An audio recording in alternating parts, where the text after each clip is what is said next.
This evening, it's very timely that when I heard that my friend and brother and teacher and one of my favorite rappers, Brother Ali, was going to be here. Mustafa and I talked about him sharing the space with us.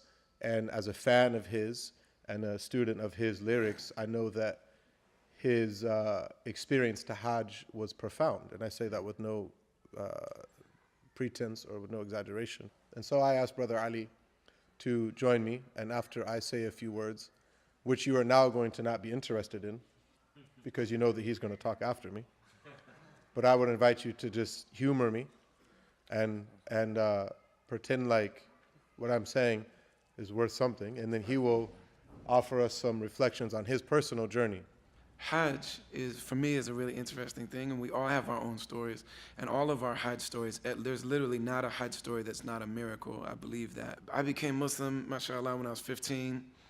And like so many converts, I read the autobiography of Malcolm X, and it was a wrap. All of us that convert, we want to be Malcolm, and we should all want to be may Allah give us the Islam of Malcolm.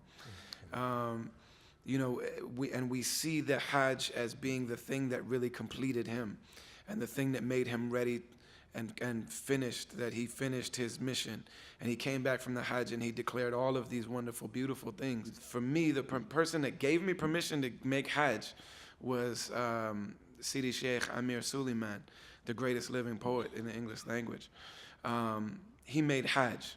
And he came back and he said, Akhi, you have to make Hajj.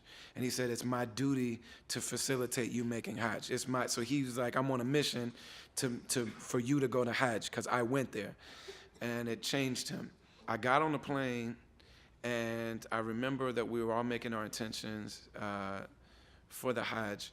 And I thought to myself, like, I'm just not feeling this at all. I have zero feeling about this.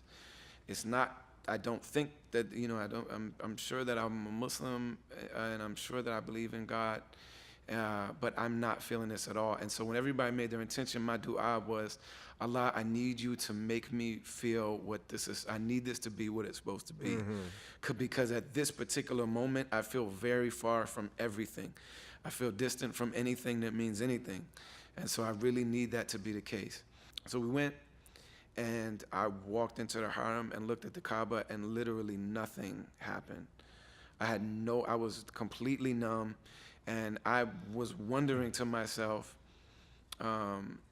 I just really doubted myself and everything I really felt very low at that moment. And I was standing right next to her when we came into the Haram, and so I had seen it, and I looked at her, and she has really big eyes, and I just saw tears just fall from the pit of who she is as a human being out of her.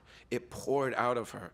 And I looked at her and I was like, why don't I believe like that? Why come I don't have that?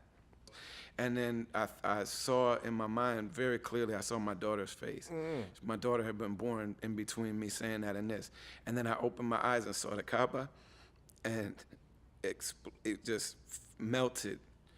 And it occurred to me that everything that I had explicitly asked for, I've received everything, with no exception.